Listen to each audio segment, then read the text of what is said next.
Barakatah Yahweh, Barakatah Yahushai, Ba'ashem, Rakah, Hakudash, Barakatah. First and foremost, I want to give all praises, honor, and glory to Yahweh, Ba'ashem Yahushai. Double honors to the apostles and elders, a great millstone that rule well, and peace and salutations to Yakim, pushing this word in truth. This is the brother Raya with another video, and I'm going to be using an article from theantimedia.org titled Man Who Sold America the Iraq War Just Warned Iran is Next. But is anyone listening? I'm going to start it off with Obadiah 6. How are the things of Esau searched out? How are his hidden things sought up? Which you'll see will be the case with this article.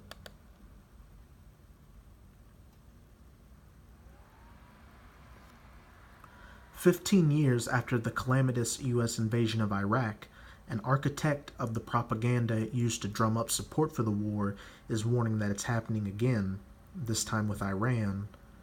Lawrence Wilkerson, who was chief of staff to former Secretary of State Colin Powell, helped the then secretary paint a clear picture that war was the only choice in his infamous 2003 speech to the UN. This week, writing for the New York Times, an outlet that at the time parroted misleading narratives in support of the war, Wilkerson accused the Trump administration of manipulating evidence and fear-mongering in the same way the Bush administration did to cultivate public support for ousting Saddam Hussein. In his Monday op-ed titled, "I helped sell the false choice of war once, it's happening again," he wrote, "As his chief of staff, I helped Secretary Powell paint a clear picture that war was the only choice, that when we confront a regime that harbors ambitions for regional domination, hides weapons of mass destruction, and provides haven and active support for terrorists, we are not confronting the past, we are confronting the present, and unless we act, we are confronting an even more frightening future." And what's ironic about this quote of his is that he's talking about Iraq, but all these points he's making could easily fit America.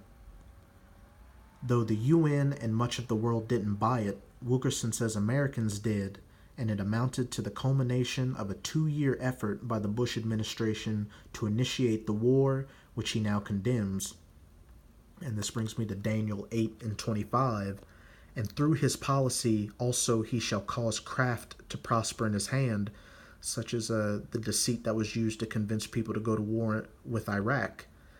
"And he shall magnify himself in his heart," because Esau is a proud man and believes that the people will eat any shit that he shovels to him. "And by peace shall destroy many," because the cover story was that they went into Iraq to topple a brutal dictator and get rid of weapons of mass destruction, as well as bring democracy to Iraq. But as you can see, it's only led to the destabilization of the Middle East, proxy wars, and terrorist factions fighting against each other, which will eventually lead to World War III. "He shall also stand up against the Prince of Princes, but he shall be broken without hand." And Esau likes to think that he is and that he's above the Most High, but he's about to learn his place real soon when Yahushai comes back and splits that red melon with the rod of iron.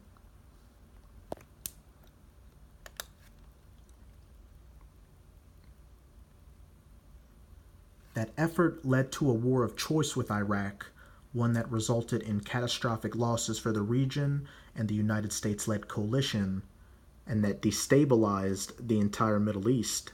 He wrote, going on to call out the Trump administration for pushing the United States down the same path in Iran. "This should not be forgotten," he urged, "since the Trump administration is using much of the same playbook to create a false impression that war is the only way to address the threats posed by Iran."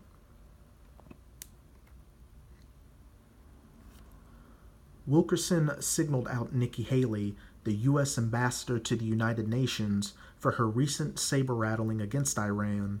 He accused her of presenting questionable evidence that Iran was not complying with Security Council resolutions regarding its ballistic missile program in Yemen, comparing her directly to Powell.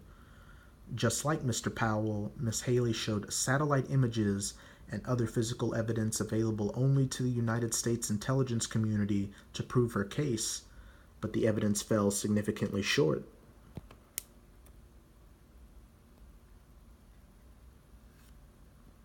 Slacky brothers.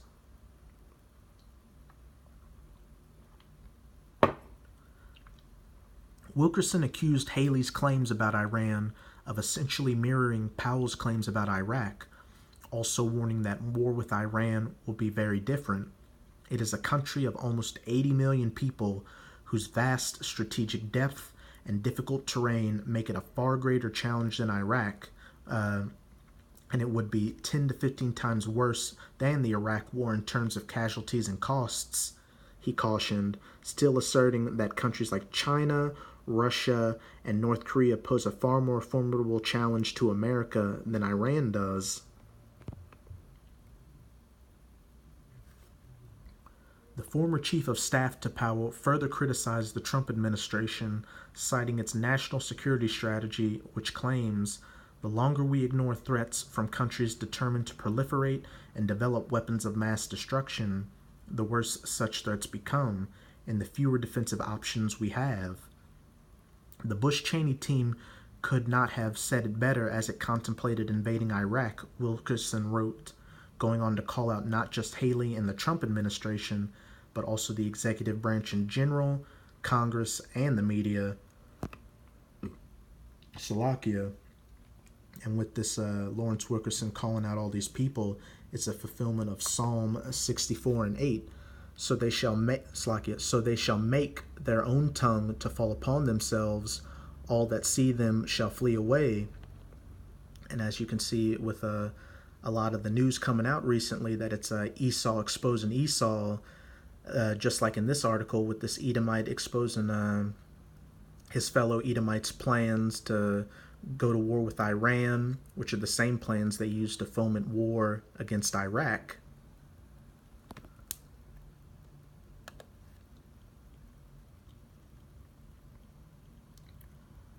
Though Miss Haley's presentation missed the mark, and no one other than the national security elite will even read the strategy, it won't matter, he lamented. We've seen this before, a campaign built on the politicization of intelligence and short-sighted policy decisions to make the case for war, and the American people have apparently become so accustomed to executive branch warmongering, approved almost unanimously by the Congress, that such actions are not significantly contested because they're a bunch of dildo heads. He implicated the news media as well, noting that outlets recently failed to refute false narratives from the Trump administration that Iran worked with al-Qaeda to undermine the U.S. Never forget the CIA's overseas meddling that helped lay the foundation for al-Qaeda in the first place, and its policy of arming extremists in Syria also ended up empowering the terrorist group. He compared this false conflation with Dick Cheney's attempts to link Saddam Hussein to al-Qaeda during the Bush years. I'm going to go back to Daniel 8 and 25. And through his policy, also he shall cause craft to prosper in his hand.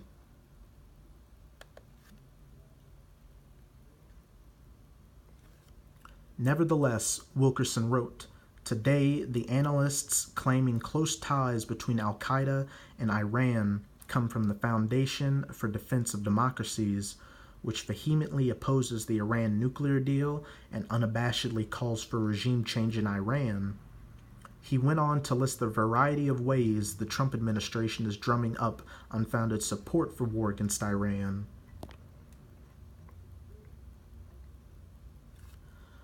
We should include the president's decertification ultimatum in January that Congress must fix the Iran nuclear deal despite the reality of Iran's compliance, the White House's pressure on the intelligence community to cook up evidence of Iran's noncompliance, and the administration's choosing to view the recent protests in Iran as the beginning of regime change.